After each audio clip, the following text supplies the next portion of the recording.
Hello, I've just gone and got hold of a copy of What the Seashell Said to Me. What the Seashell Said to Me is an anthology by established Sierra Leonean writers and poets who've only just started on their writing journey. I'd like to cordially invite you to the launch of What the Seashell Said to Me on Saturday, 17th December at 6 p.m. Sierra Leonean time.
Let's go.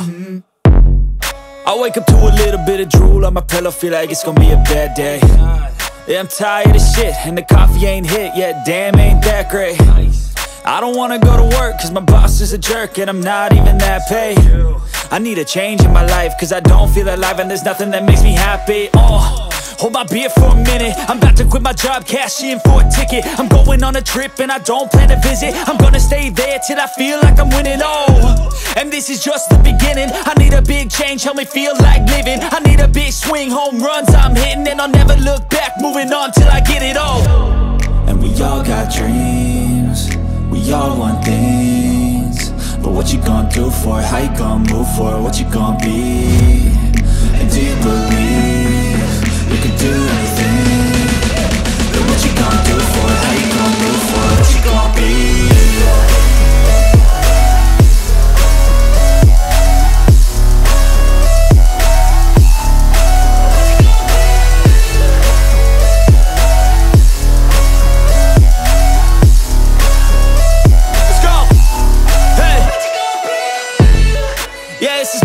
My strife, my right to fight, to die on. And this is my game to play, to claim a brand new name. Oh, And I ain't gonna lie to you, I'm a bit nervous that I might screw everything up that I've ever done. But what's the point of living if you ain't having fun? I guess I'll try this, try that, might miss, gotta find what I'm good at. I guess I look here, look there, over where am I scared, where am I at? I gotta make it in this life, whatever makes me happy, know I'm doing things right. Sipping in the summer on a goose and Sprite, or find a nightclub for the end of the night, oh. And we all got dreams, we all want things, but what you gonna do for it? How you gonna move for it? What you gonna be? And do you believe we can do anything? But what you gonna do for it? How you gonna move for it? What you gonna be?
Hello and a hearty welcome to the launch of a book, What the Seashell Said to Me.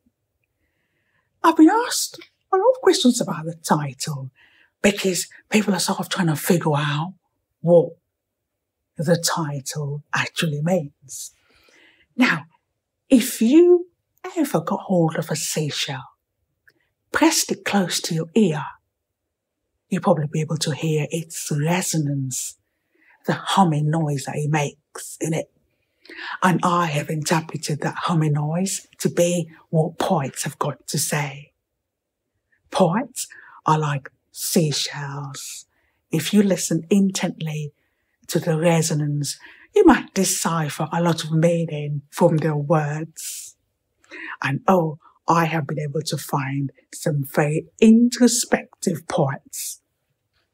Now, the landscape of Sierra Leone is littered with lots and lots of people on social media who claim to be poets. And if you're like myself, you've got to be savvy to weed out those who are actually talented and those who can actually represent our nation. And I've been able to find just those people. Ladies and gentlemen, since there's so many of those brilliant poets in my book, I have decided to focus on women and the under 25s.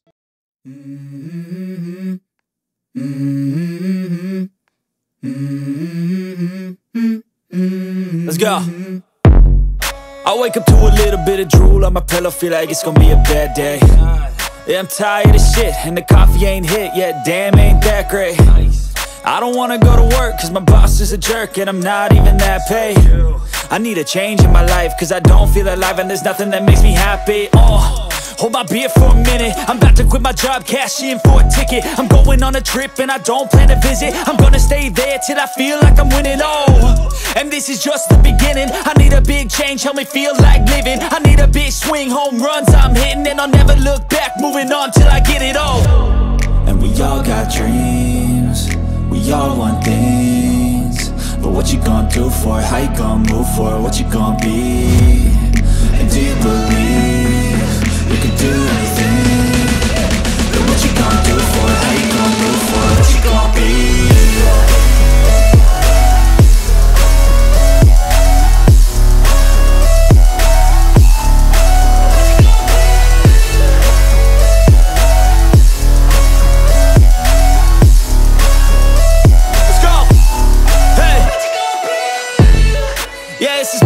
My strife, my right to fight, to die on.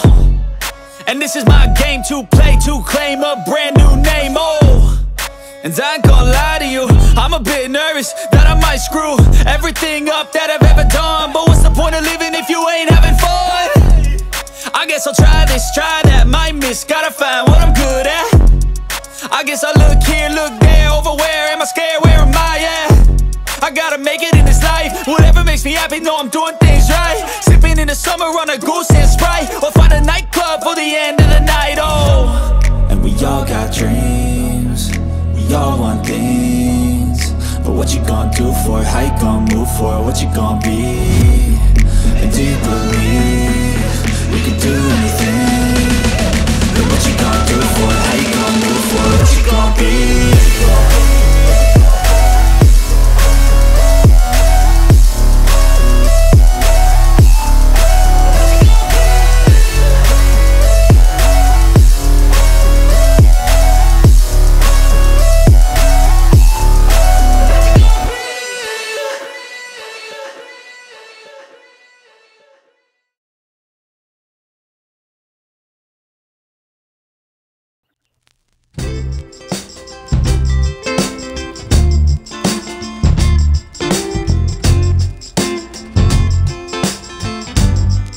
What the seashell said to me.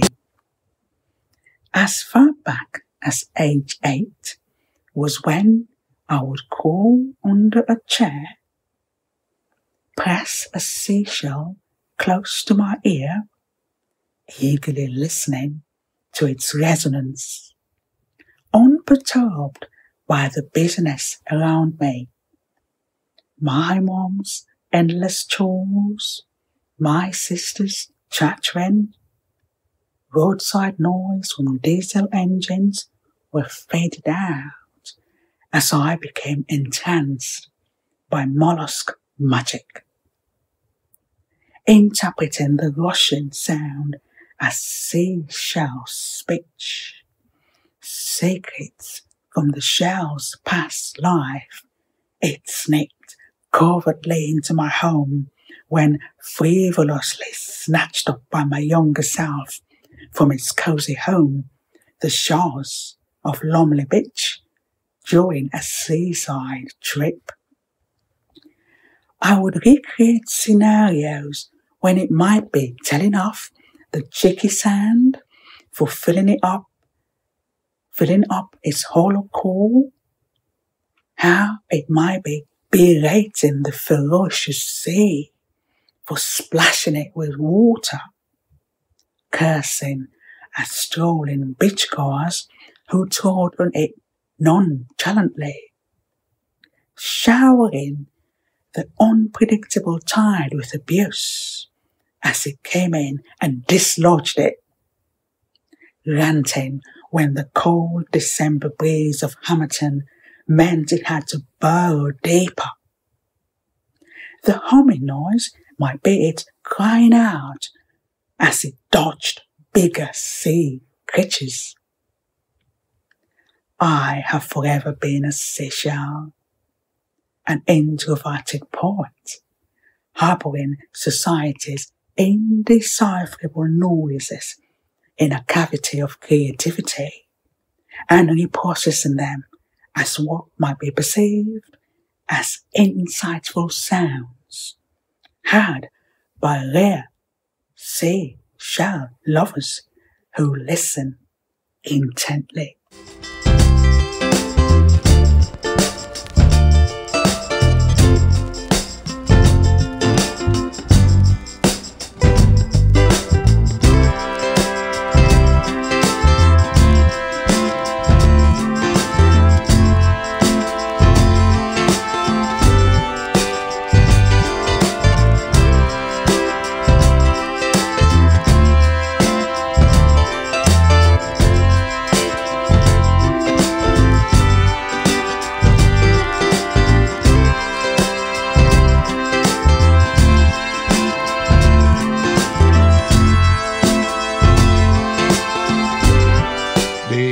Oasis of Aberdeen by Umar Farouk Sissay.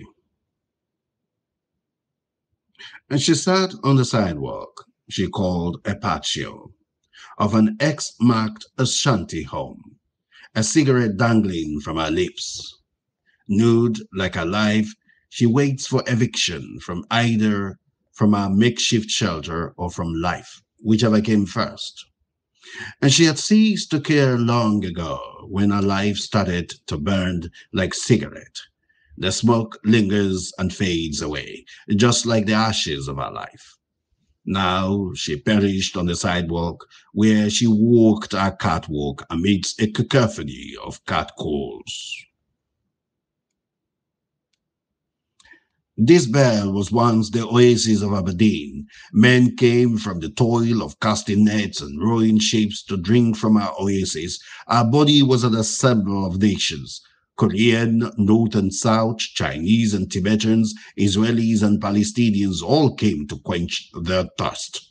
They drank from our oases for dimes until the dame was damned to live wretched on the sidewalk where she was once a queen. Today, the lure and luster is gone. Like the azure green of Aberdeen shores, the glossy skin bleached to low men is now scaled like a lizard skin, and the gleam in the hazel eyes dimmed and sunk in sockets. The once beautiful face is now a Grand Canyon without spectacle. The cavities punctuating the cigarette-stained teeth complete the ruin of the Queen of Aberdeen. She has nothing to show for the days of her reign, not a home, not even a bastard son, who would return one day, gun in hand, embittered by scorn, teased for his ancestry, to shoot her for making him a plutonic bastard.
Let's go.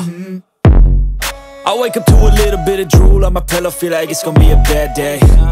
Yeah, I'm tired of shit, and the coffee ain't hit yet, damn, ain't that great. I don't wanna go to work, cause my boss is a jerk, and I'm not even that paid. I need a change in my life, cause I don't feel alive, and there's nothing that makes me happy. Hold my beer for a minute, I'm about to quit my job, cash in for a ticket. I'm going on a trip and I don't plan to visit. I'm gonna stay there till I feel like I'm winning, and this is just the beginning. I need a big change, help me feel like living. I need a big swing, home runs I'm hitting, and I'll never look back, moving on till I get it all. And we all got dreams, we all want things, but what you gonna do for it? How you gonna move for it? What you gonna be? And do you believe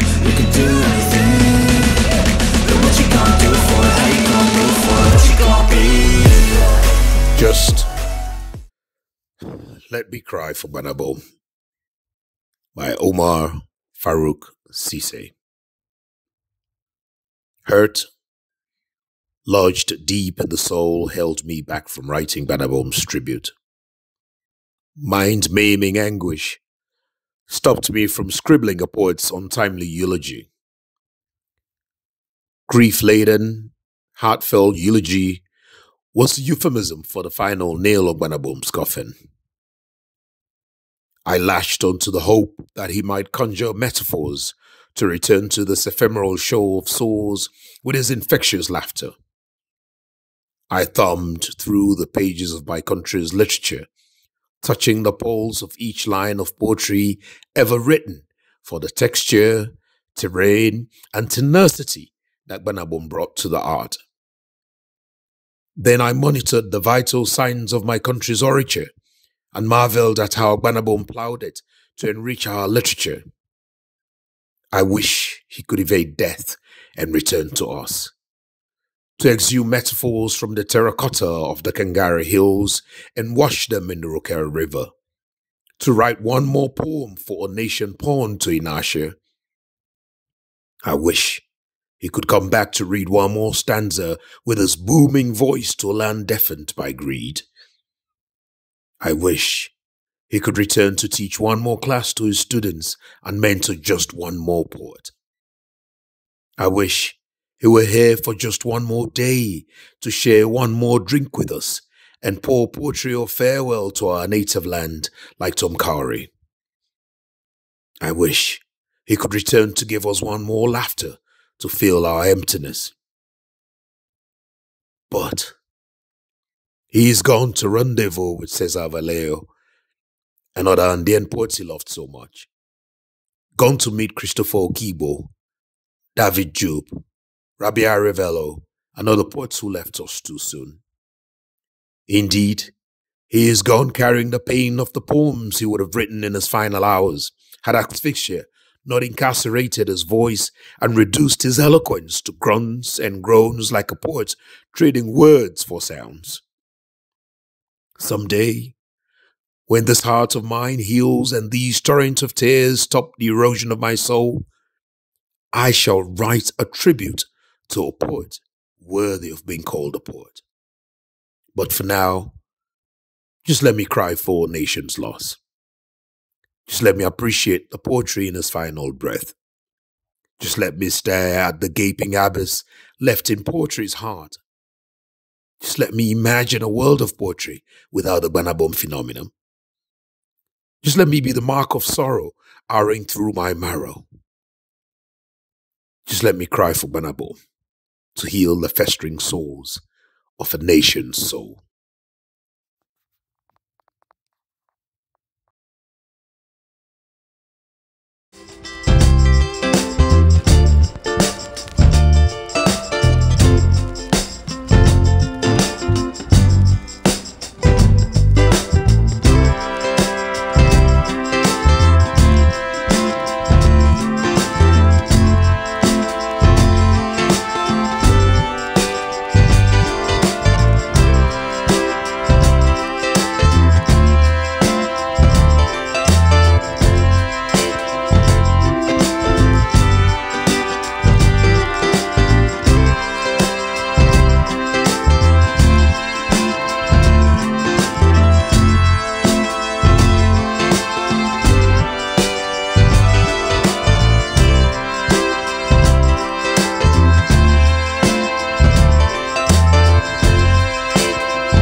I've got a poem here called Stand Back and See Sierra Leone.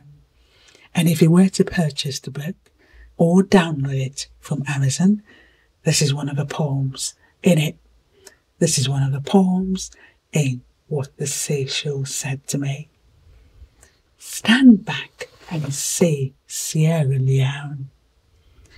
Stand back and take in our landscape, rolling from the rural north, rippling Rocal, baths Cabela's mountains in oceans of national pride, cascaded into southern Pajero's Mano River, where boundaries greet our neighbours with a friendly smile.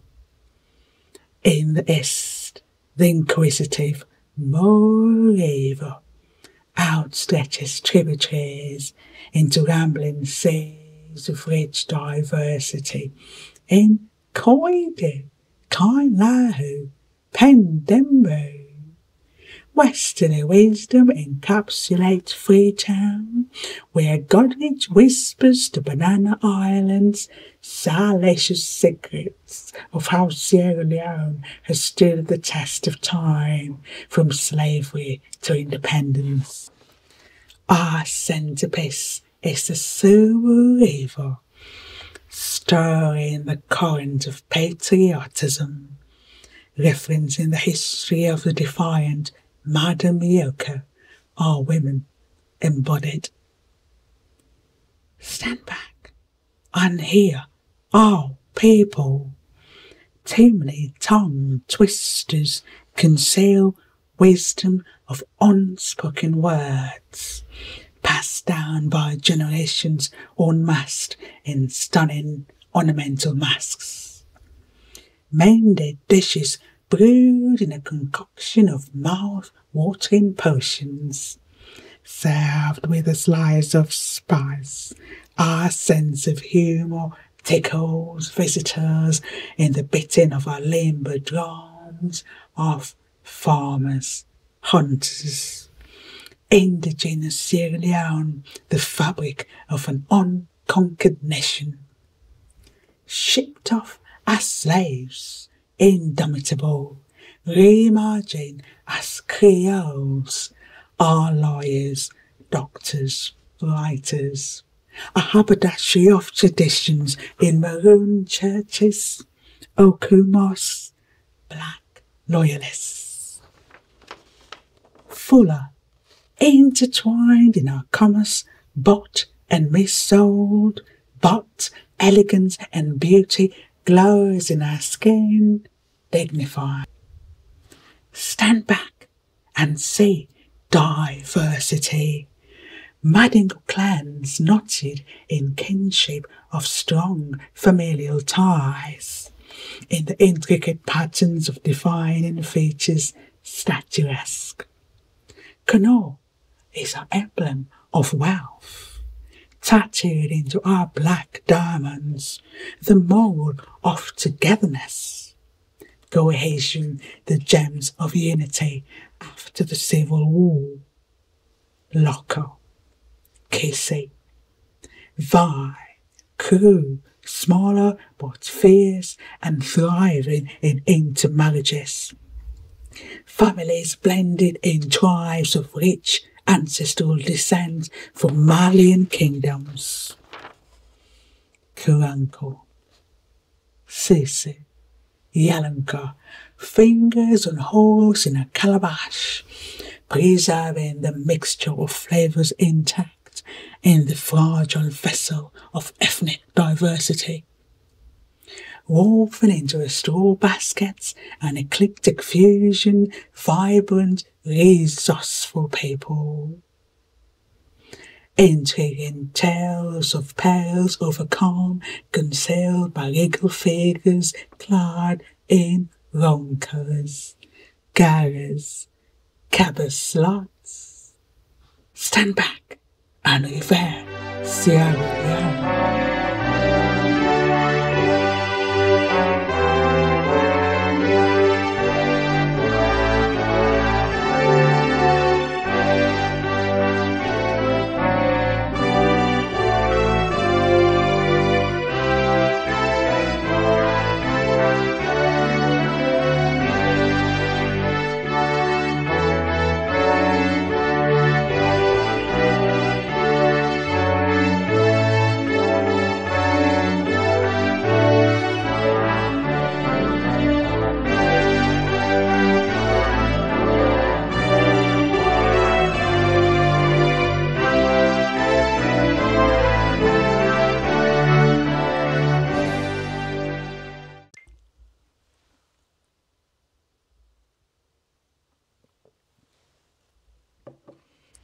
Whenever I get ginger beer from Tesco's, it never tastes the same as homemade ones. I don't know, it might even be ginger ale, not ginger beer. I'd like to introduce our first female poet. Our first female poet is a young lady by the name of Celia Thomas. Now, when I launched this project about 10 months ago, I was faced with an uphill task. I wasn't going to use the word obstacle, but I would say it was like an obstacle because I live in England and my target audience live in Sierra Leone.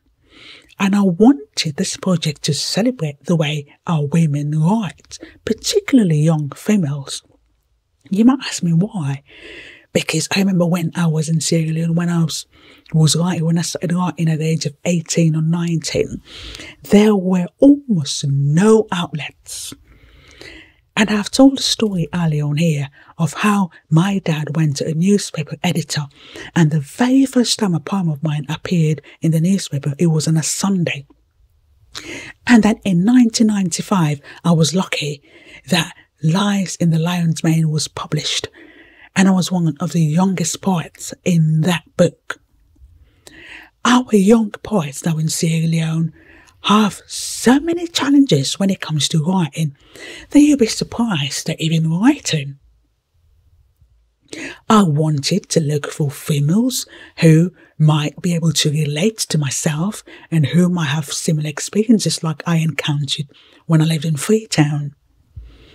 And also because we might write similar themes. I don't want to be called feminist. I'd rather be called a new feminist. I write about issues that make us female, and so because of that, we're vulnerable.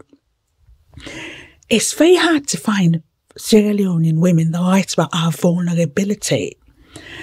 It's very hard to find female poets in Sierra Leone to begin with. And I wonder why that is.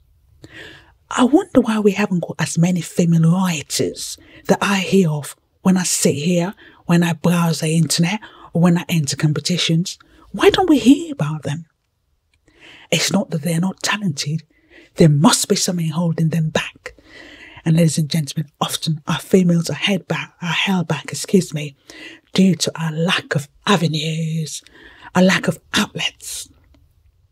I have often said that I know of only one state-run publisher. Now, if I'm wrong, please type under the video and correct me as this airs. I am only aware of Professor Malama Thomas's platform. I might be wrong. I haven't been in Sierra Leone. I haven't lived in Sierra Leone for about 31 years. As far as I know, yeah, I know of SLWS, Sierra Leone Writers Series. That's what I see. That's, I don't know whether they're other publishers. And I know some people also, like myself, self-publish on Amazon. But I don't hear a lot about Sierra Leonean poets where I live. Maybe you might say, well, you live in the countryside, you don't live in London. So I want us to celebrate the fact that I was able to find someone like Celia Thomas, who was previously unpublished. And just looking at the way Celia writes, I can tell you something. Give Celia a few more years, she's going to be one of our greatest poets. She already has that sort of introspective ability.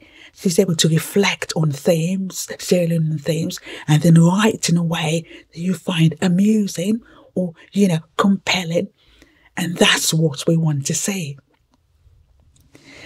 I was also trying to see whether I could connect with the under 25s because I wanted to see how they channel their creative writing ability into writing poetry and short stories.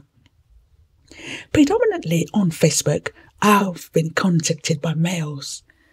Don't read anything into that, ladies and gentlemen. And I can tell you why. It's because we have such a dichotomy in Sierra Leone that men tend to be the ones that browse the internet. Young men tend to be able to be the ones that can afford smartphones. They might work. You know, our females might be at home doing house chores. So because men work, they might be able to purchase smartphones.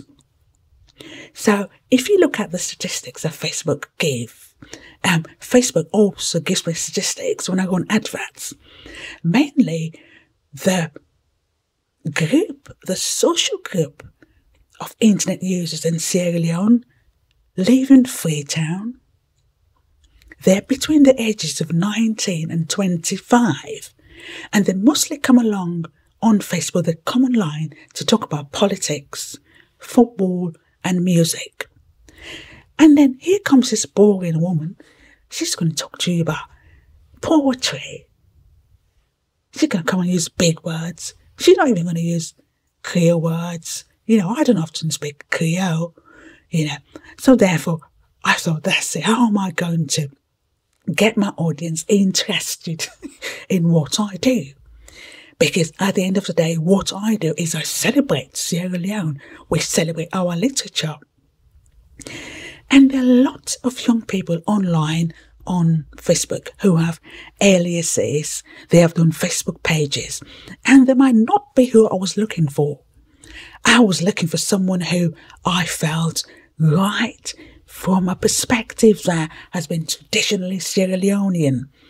Our Elvis Hallowell, of blessed memory, our Umar Farouk Sissays, our Ambrose Massacoys, you know, our Sil Chinikokos. I wanted someone that uses wit, sarcasm, you know, that probably got a background in English literature. And it's very hard to find those people in Sierra Leone because poetry has now been commercialized. Commercialized in the sense that people create TikTok videos for likes. They come on Facebook, they set up a Facebook page, they do it for followers. Poetry has lost its value. And so I wanted to celebrate the 14 poets today in our book who have sort of, you know, been able to fill the gap. The gap is that they write poetry from mostly an academic perspective, where you would find themes that are traditionally Sierra Leonean, sort of like interpreted through new styles of poetry. We have a lot of young people who are veering into the area of unmetered stanzas, shape poetry, prose poetry, which is sort of unheard of. And ladies and gentlemen, our first poet tonight is a lady by the name of Celia Thomas. Now, I'm glad I have Celia in my book because Celia, her life hasn't been easy at all. And I hope she doesn't mind me saying this. And as you listen to Celia's story, you will see how she discovered creative writing and how she makes it meaningful. And I'm pretty sure there are a lot of Celias in Sierra Leone. And I hope, ladies and gentlemen, as you listen to her segment, you can see how she epitomizes young women from Sierra Leone. Ladies and gentlemen, I have featured Celia twice before on my poetry page. Celia Thomas is a young Sierra Leonean poet who is a final year student studying mass communications at Fra Bay College. Celia has previously disclosed that she lost her parents from an early age, and she said because of that, she spiraled into depression. Celia has utilized poetry to explore her emotions. Ladies and gentlemen, her next poem is one that explores a typical market scene in Sierra Leone. I hope you can have a listen to Celia and enjoy her vivid imagery. Ladies and gentlemen, I give you Celia Thomas.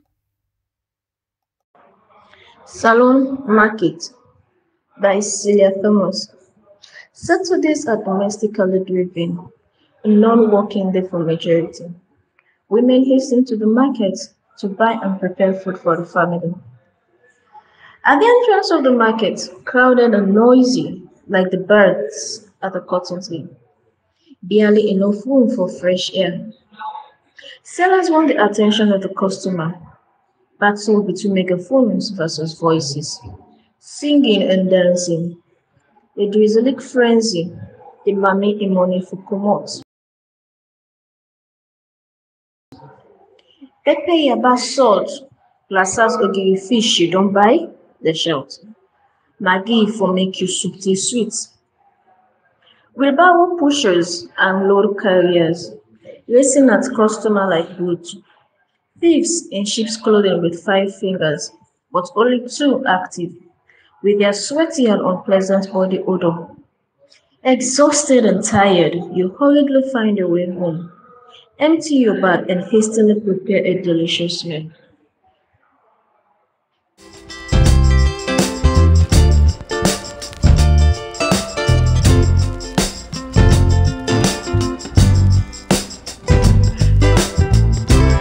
I hope you're enjoying our book lunch.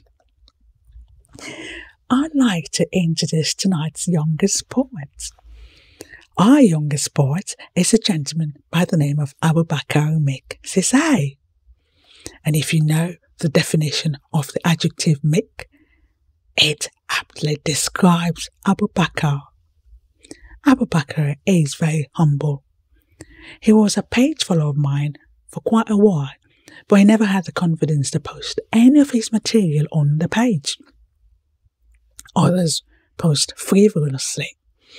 And one day, he sent me a poem on the off chance that I might accept it for our Christmas writing competition. And I was hitting it here with eyes as wide as saucers. I'm like, oh, that poem has to be in a book. Forget about the writing competition. And I thought, have you got any more? I thought, well, Leone needs to hear your words. Abubakar Sisay was born in Wilkinson Road, Freetown. He says his parents are Raymond Finley and Roslyn Sisay. Abubakar has other hobbies which include poetry, writing poetry and reading poetry, and he says he's an art student. When he was at school, secondary school in Sierra Leone, he read a bit of literature. And he said his favourite poet was a writer called John Doe. John Doe was a poet who wrote about love, and Abubakar drew a lot of inspiration from John Doe's poems. He was motivated because of that to start writing his own poetry. He mainly writes free verse. I tell you, that's an asset in the landscape of Sierra Leone literature, because most young people think they have to rhyme their stanzas, and in England, people tend not to write like that anymore. And there are loads of publishers who won't touch your work if it's mixed. And that's why Abubakar is so special. Abubakar's first poem was Coronavirus. Ladies and gentlemen, with a poem that aptly describes an experience Abubakar had in childhood. Here is a poem written by Abubakar Sisay.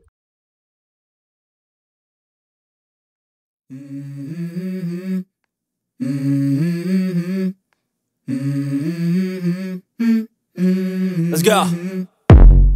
I wake up to a little bit of drool on my pillow, feel like it's gonna be a bad day. Yeah, I'm tired of shit, and the coffee ain't hit yet, damn, ain't that great. I don't wanna go to work, cause my boss is a jerk, and I'm not even that paid. I need a change in my life, cause I don't feel alive, and there's nothing that makes me happy. Hold my beer for a minute, I'm about to quit my job, cash in for a ticket. I'm going on a trip and I don't plan to visit. I'm gonna stay there till I feel like I'm winning, and this is just the beginning. I need a big change, help me feel like living. I need a big swing, home runs I'm hitting, and I'll never look back, moving on till I get it all. And we all got dreams, we all want things, but what you gonna do for it? How you gonna move for it? What you gonna be? And do you believe you can do anything? But what you gonna do for it? How you gonna move for it? What you gonna be?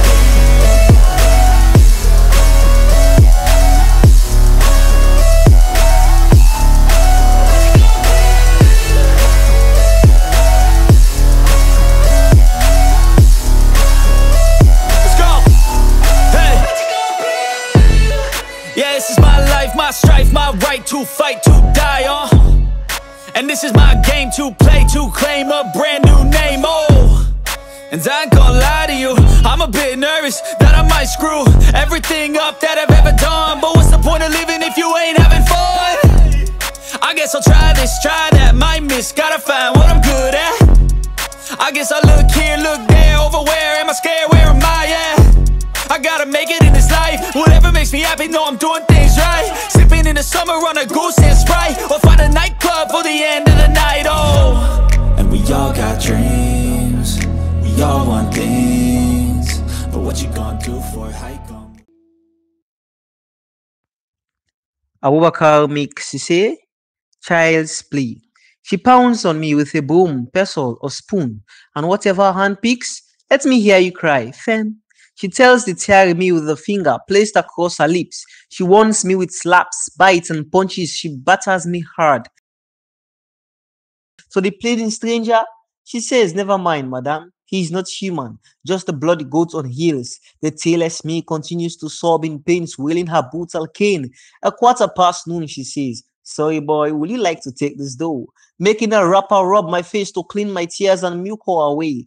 Puff puff to chase my sorrow away. When darkness illuminates the day, she brings the lamp and a wrapper, ordering me to come away. She presses my wounds with the hot fabric while snubbing my face.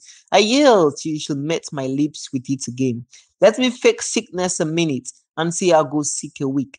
Let me fake a faint, watch her lose her wrappers, landing and jumping in pains. I spent my childhood broken-hearted. My parents didn't treat me as the cold. I wish you could have seen my cries. Now I'm grown up and still feel the pain.